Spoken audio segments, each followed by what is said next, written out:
한 아들이 있습니다. 아버지가 그 아들한테 애야, 나의 일을 좀 도와줄 수 있겠느냐? 이렇게 물어보면 그 반응이 두 가지로 나타날 수 있어요. 예 하고 선뜻 대답하는 아들이 있는가 하면 뭔데요? 이렇게 묻는 아이가 있습니다. 이렇게 반문하는 이유가 있죠. 내가 이익이 있겠느냐 없겠느냐 생각해 보겠다는 거. 내가 할 수 있겠느냐 할 수 없겠느냐 내가 한번 판단해 가지고 내 마음에 들면 하고 내 마음에 안 들면 못 하겠다는 거죠. 그보다 조금 더 지나친 아들은 왜요? 그 일을 내가 왜 해야 되는데요? 이러고 나면 또 자식도 있습니다. 이런 사람들은 이렇게 조건을 붙이고 따지고 묻고 내가 할 수 있는지 없는지 그걸 내가 해야 되는지 묻는 아이들은 아버지한테 효도할 수는 없습니다. 진정한 효자가 될 수는 없죠. 적어도 다른 사람이 아니고 내 아버지가 나한테 일을 시킨다면 두말할 것이 없어요. 내 아버지가 설마 나에게 손해를 주고 나를 죽으라고 할 수도 없는 일을 맡기는 분이 아니다. 내 아버지가 나를 사랑하는 사람이기 때문에 그 정도 신뢰관계 믿음이 있다면 예 하고 선뜻 대답하고 응답하는 사람이 돼야 돼요. 다 나를 위해서 한 거요. 내가 할 수 있는지 없는지 그 판단도 내가 하는 게 아니요. 내 아버지가 벌써 다 알고 맡기는 거예요. 아버지가 그 정도 모르고 할 수도 없는 일을 불가능한 일을 도와달라고 하겠습니까? 아니 아들이 손해보고 잘못되라고 그 일을 맡기겠습니까? 아버지는 다 아들을 위해서 언제나 사랑하는 마음으로 맡기는 거 아니겠어요? 한마디로 말하면 나를 사랑하는 사람의 말이기 때문에 언제나 어떤 부르심이든 예 하고 선뜻 응답하는 자가 바로 그리스도인이고 이걸 가리켜 믿음, 신앙이라고 합니다.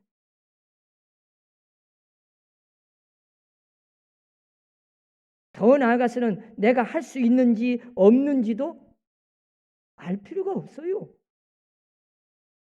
내가 알 문제도 아니요. 아버지가 다 그거 이미 판단하고 일을 시킨 것이니까. 그런 거로 아버지가 아들한테 부탁한다고 할 때는 그냥 오직 예라고 대답하는 것이 당연합니다. 여러분 그리스도인이라는 게 뭡니까? 예수 믿는다는 것이 도대체 뭘 말하는 거예요? 간단하게 대답하면 예수님을 따른다는 걸 의미합니다. 예수님의 마음을 품고 예수님의 뜻을 쫓아 예수님이 가는 길을 그냥 계속 따라가는 거예요. 그게 예수 믿는 거예요. 단순히 무슨 예수님에 대해서 배운다는 이야기도 아니고 예수님의 능력을 빌어가지고 내가 무슨 복을 받겠다는 그런 이야기도 아니고 예수의 지혜를 배워서 내가 좀 똑똑한 사람이 되어야겠다 그런 것도 아니고 언제나 예 하고 대답하는 바른 응답자, 바른 응답 그것이 그리스도인이고 믿음이라는 거예요. 무슨 도를 찾아 헤매는 것도 아니고 연구하고 막 학습하고 탐구하자는 것도 아니고 내 경건을 높이고 내 윤리 생활을 높이자는 것도 아닙니다.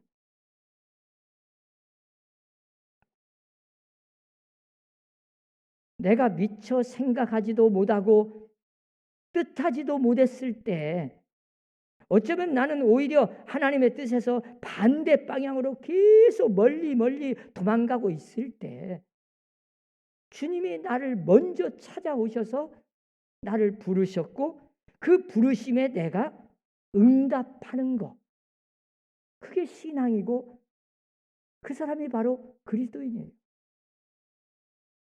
어디로 가느냐고 물을 것 없어요. 예수님의 제자 도마가 예수님께 여쭙습니다. 주여, 어디로 가십니까? 주님은 간단하게 대답해요.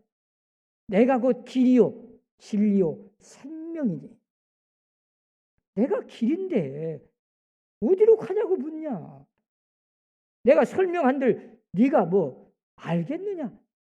그냥 나만 따라오면 그게 생명의 길이다. 생명의 길.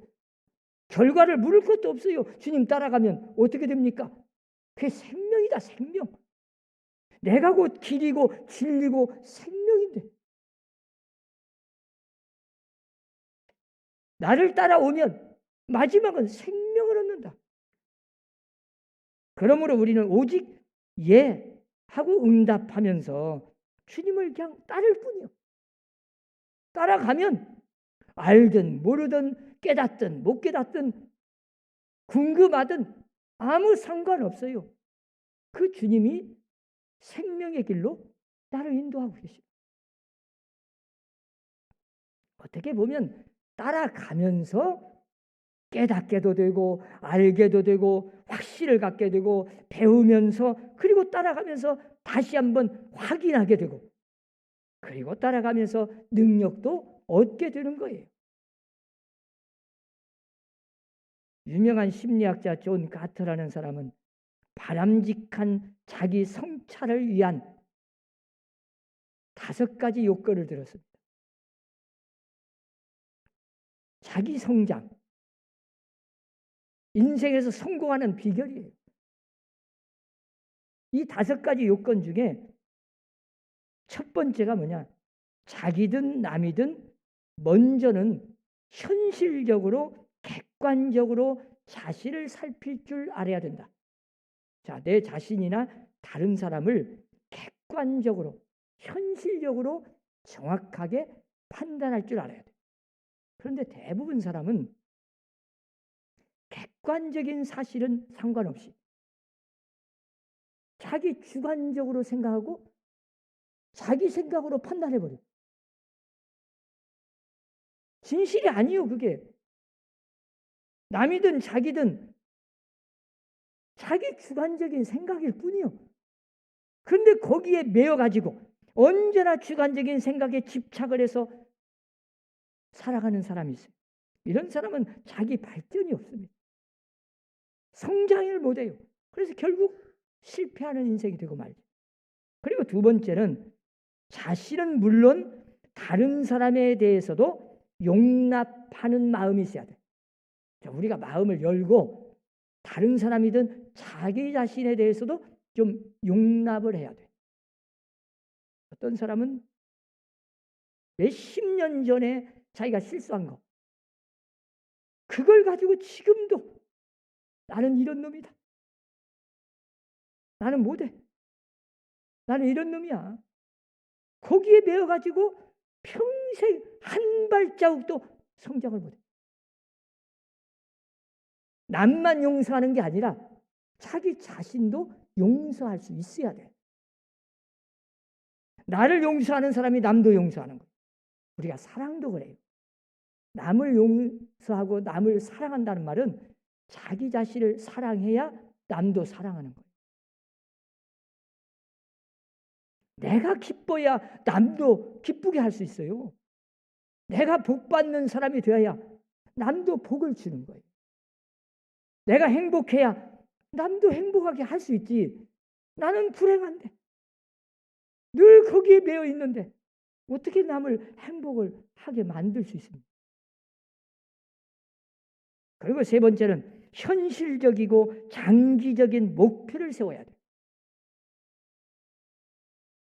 현실적이지 못한 거 괜히 망상만 가지고는 안 돼.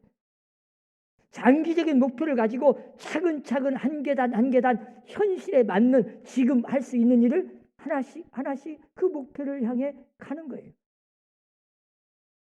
그리고 네 번째는 바른 가치관을 가질 뿐더러 우선순위를 정할 수 있어야 된다. 자, 무엇이 중요하냐? 무엇이 가장 가치 있냐? 그걸 먼저 알아야 돼. 아무것도 아니고 별것도 아닌 일에 시간 낭비하고 정력 낭비하고 어떤 사람 몇십 년을 허송세월 지낸다면 참 미련한 거죠. 그런 사람이 어떻게 발전하고 성장하고 성공할 수 있겠어요? 가장 중요한 일, 무엇이 가치 있고 중요한가를 먼저 생각하고, 그리고 우선순위, 무엇을 먼저 해야 되는가를 판단해야 돼요. 아니, 내일 할 일을 오늘 할 필요가 없어요. 1년 후에 할 일을 지금 막 하겠다고 덤벼들 필요가 없어요. 지금 당장 해야 할 일이 있는데 그건 안 하고 10년 후에 하지도 되는 일을 하고 있다. 참 미련한 거예요. 제가 언젠가도 이야기했잖아요. 제가 맛있는 밥을 먹고 점심시간에 밥을 먹고 있는데 불이 났어. 그러면 여러분 불부터 끄고 밥을 먹으려요? 밥 다 먹고 불 끄려고 해요. 네. 불부터 꺼야죠. 밥은 조금 이따 먹어도 돼. 아니, 한 끼 굶어도 돼. 지금 불을 끄지 않으면 내가 타서 죽어요. 무엇이 중요한지, 무엇을 먼저 해야 되는지를 빨리 판단하고 할 줄 알아야 성공도 하고 자기가 성장하지요. 그리고 다섯 번째는 자아 가능성을 개발할 수 있는 능력이 있어야 한다. 자, 내 자신이 내가 할 수 있는 일이 뭔가? 할 수도 없는 일을 붙들고 평생 그렇게 고민하고 걱정하고 안간힘을 쓰고 그래도 안 될 것은 그 안 될 일을 가지고 그러지 마시고 내가 할 수 있는 일, 작은 일에서부터 내게 없는 것을 가지고 막 부러워하고 그걸 가지고 늘 고민하고 그걸 찾겠다고 있지도 않는 일을, 그런 사람은 성공할 수 없어요. 내가 가지고 있는 것, 내가 할 수 있는 것, 이것을 먼저 충분히 개발해서 극대화시키는 사람, 그 사람이 성공할 수 있어요. 우리가 성경에 보면 눈먼 소경이, 눈은 안 보여요. 나는 지금 눈이 없어요. 그러나 귀는 밝아요. 주님이 자기 동네에 지나간다는 소식을 들었어요. 보이진 않지만 얼마나 귀가 예민하겠습니까? 있는 귀를 적극 활용해서 예수님이 지나가는 소리를 듣고 큰 소리로, 입이 있잖아요. 다윗의 자손 예수여, 나를 좀 불쌍히 여기십시오. 이 말은 당신은 메시아입니다. 나를 좀 불쌍히 여기십시오. 이 말에 주님이 귀를 기울이고 그 눈먼 소경을 치유해 주시잖아요. 없는 눈을 가지고 나는 안 보인다 불평하고 그 보겠다고 별짓을 다 해도 아무리 노력하고 안간힘을 써도 소용없는 일이요. 내가 있는 거, 가지고 있는 거, 그걸 충분히 개발해서 극대화시켜면 성공할 수 있는. 여러분, 오늘 본문을 보면요, 예수님께서 말씀하기를 나를 따르라 이렇게 말씀하십니다. 오늘 이 성경에 나오는 나를 따르라 하는 이 본문의 이 원문을 뜻을 잘 보면 사복음서에 무려 79번이나 나오는 단어입니다. 나를 따르라. 자, 이 말은 우리가 그 원문의 뜻을 잘 보면 행동적인 순종을 말해요. 즉시 행동으로 따르라는 거예요. 제자됨의 행위를 말하는 거예요. 예수님의 제자가 되려면 즉시 행동으로 순종을 요구하는 거예요. 우리는 예수 믿는 사람이라고 해요. 예수님의 제자가 되기를 원해요. 그리스도인이라고 말합니다. 그러면 주님을 따르려야 돼. 따르는 자가 돼. 주님이 나를 따르라 하면 즉시 순종하고 행동으로 옮겨야 돼. 그런데 오늘 본문에 보니까 예수님께서 나를 따르라 하시니까 오늘 본문에 보니까 세 가지 유형의 예수님을 따르는 모습을 볼 수 있습니다. 하나는 열정형이 있어요. 두 번째는 회의형이 있고 세 번째는 인정형이 있어요. 여러분 잘 보세요. 예수님이 따르라고 말씀도 하지도 않았는데 자기 스스로 자원해서 당신이 어디로 가든지 나는 따르겠습니다. 어떻게 보면 참 적극적이고 대단한 사람이요. 예수님이 참 기뻐해야 되는데 이 사람에게 하는 말이 여우도 굴이 있고 공중의 새도 새집이 있고 그런데 인자는 머리 둘 곳이 없도다. 이 말이 무슨 말이에요? 아마 이 사람은 좀 부잣집 아들, 고생도 안 해보고 편안하게 살아온 사람. 예수님이 다 알아. 이 사람은 무슨 깊이 생각해 보고 지금 따르겠다고 말한 것이 아니에요. 그냥 즉흥적으로 예수님이 가만히 보니까 기적도 베풀죠. 엄청난 능력을 행하죠. 예수님 따라가면 뭔가 세상적으로 출세도 하고 많은 것을 얻게 될 것 같은 느낌을 받았어요. 예수님 따라가면 뭔가 얻을 것 같고 잘 될 것 같고 막 세상에서 출세할 것 같아. 그래서 어디로 가든지 나는 따르리이다. 너 그렇게 마음만 가지고 말로 그렇게 쉽게 되는 줄 아느냐? 나를 따라오는 것이 그렇게 쉽고 간단하게 생각하면 안 된다. 나를 따라오는 것이 편한 길만 있는 게 아니야. 얼마나 어렵고 억울한 일도 당하고 때로는 손해보고 욕도 먹고 핍박당하고 고난도 받고 이런 일을 계산도 안 해보고 이런 각오도 없이 그냥 나를 따르겠다고? 너 지금 그렇게 마음만 먹는다고 되는 줄 아니? 나를 따라오려면 이런 각오와 결심 없이는 그렇게 쉽게 함부로 말하지 마. 나 따라오는 길이 머리 둘 곳 없고 이렇게 고난의 길이 있다는 걸 알고 따른다고 말해야지. 그런 사람 많잖아요.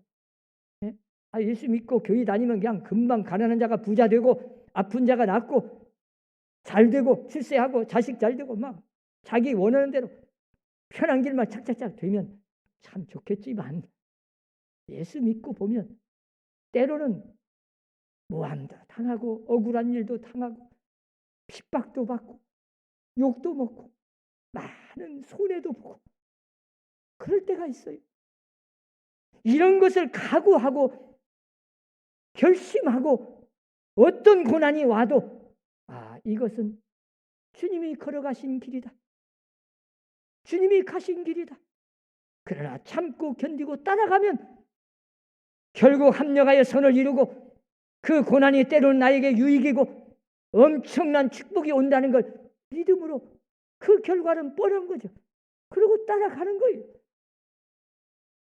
그런 각오와 결단이 없이 그냥 쉽고 편안한 것만 생각하다가는 금방 낙심해가지고 아이고 예수 믿어봐야 소용없다. 교회 다녀보면 뭐 별거 없더만. 그리고 그냥 나고자 드는 사람 많잖아요.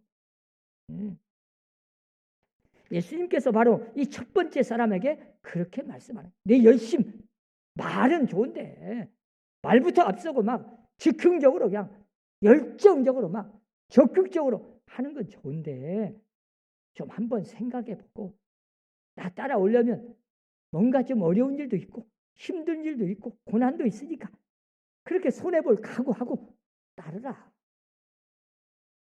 그리고 두 번째 사람은 말하자면 조용히 있는 사람인데 예수님이 직접 말씀하셔요. 나를 따르라. 그러니까 뭐라고 말씀합니까? 지명해서 부르는 거예요. 지금 너 나를 따르라. 그때 이 사람은 뭐라고 말해요? 저 베드로나 요한이나 야고보처럼 예, 모든 걸 버려두고 즉시 따르면 좋은데 그러지를 못해. 나로 집에 가서 우리 아버지를 장사하고 그리고 오겠습니다. 우리 아버지 장사하고 따르겠습니다. 자기 아버지 언제 돌아가실 줄 알아? 아직 안 돌아가셨어. 그런 사람은 아마 죽을 때까지 봅니다. 여러분 예수 믿는 거 그렇게 환경이 변화되기를 바라고 이렇게 하면 하겠습니다. 이런 일부터 내가 다 한 뒤에 하겠습니다. 그런 사람 믿을 수 없어요. 나로 먼저 가서 내 아버지를 장사하게 허락하옵소서. 여러분 이 놀라운 기회에 조건을 붙이면 안 돼. 그러면 안 돼. 따르기는 따르고 내가 믿기는 믿는데 그러나 이러면 안 돼. 오늘 본문의 이 두 번째 사람은 한마디로 말하면 not now요. 지금은 아니다는 거죠. 내가 따르긴 따르는데 지금은 못 믿겠습니다. 나중에 믿겠습니다. 그런 사람 참 많잖아요. 네. 따르기는 따르는데 지금은 못 따라요. 장차 언젠가는 따라요. 내가 언젠가는 교회 다닙니다. 내가 언젠가는 믿습니다. 그러나 지금은 못 가겠습니다. 주님은 말씀하기를 지금 필요한 거요. 지금 말씀하는 거예요. 지금 따라오라. 내 형편 사정 네가 생각하는 거 다 알고 말씀하시는 거예요. 근데 우리는 뭐예요? 자기가 판단하고 자기가 생각해서 자기가 결정하겠다. 그런 사람이 어떻게 예수 믿겠어요? 지금 이 모습 이대로 주님은 따르라는데 죄인이면 죄인된 모습으로 내가 부족하면 부족한 대로 무식하면 무식한 대로 돈 없으면 없는 대로 하나님은 그걸 다 알고 지금 그 모습 그대로 나 따르라. 지금 따르라. 그런데 우리는 내가 따르기는 따르지만 지금은 아닙니다. 이러고 말하는 거죠. 그 다음에 세 번째 사람 잘 보세요. 주여 내가 주를 따르겠습니다마는 내가 집에 가서 내 가족을 작별하게 허락하옵소서. 이 말은 아마 좀 공책 하나 된 것 같아요. 내가 주님을 따르고 싶은데 내 마음대로 결정 못하고 내 마누라한테 가서 좀 상의해보고 합의가 되면 그러면 내가 따르겠습니다. 이런 사람이 어떻게 여러분 예수 믿는 것을 합의해서 믿는 사람이 있어요. 그건 잘못된 거예요.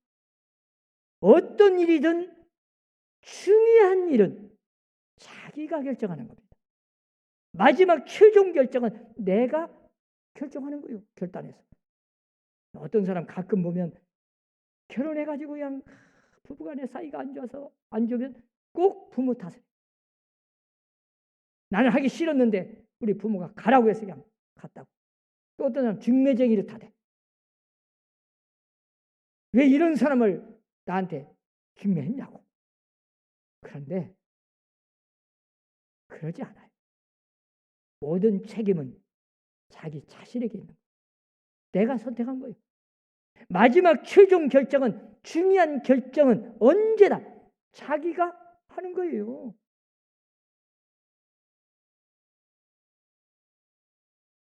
어떤 중요한 결단을 할 때도 합의 보는 일은 없어요. 가장 중요한 일은 내가 혼자 결정하는 거예요. 결정해 가지고 동의를 구하는 거예요. 저는 참 유교 집안에서 처음 예수를 믿어가지고 예수 믿은 것도 교회 다니는 것도 막 집안 망했다고 하는데 나중에 신학교를 간다 보니까 동네에서 다 그냥 날리면 날마다 우리 집에 찾아와. 집안 망하지 말라고. 큰일 났다고. 당신 집안만 망하는 게 아니라 우리 이 유교 마을, 우리 동네가 다 망하게 생겼으니 그걸 좀 말려달라고. 그러나 저는 끝까지 하나님의 뜻임을 알고 그냥 제가 결정해서 갔어요. 가니까 등록금 안 줘. 등록금이 뭡니까? 못 다니게 하려고. 그런데 하나님의 은혜로 계속 다니니까 나중에는 그냥 어쩔 수 없이 가족이 포기하더라. 내가 결정하는 거요. 중요한 일. 그리고 동의를 구하는 거예요. 여러분, 하나님의 나라에 합당한 자는 어떤 사람입니까? 하나님의 부르심에 바른 응답을 하는 자.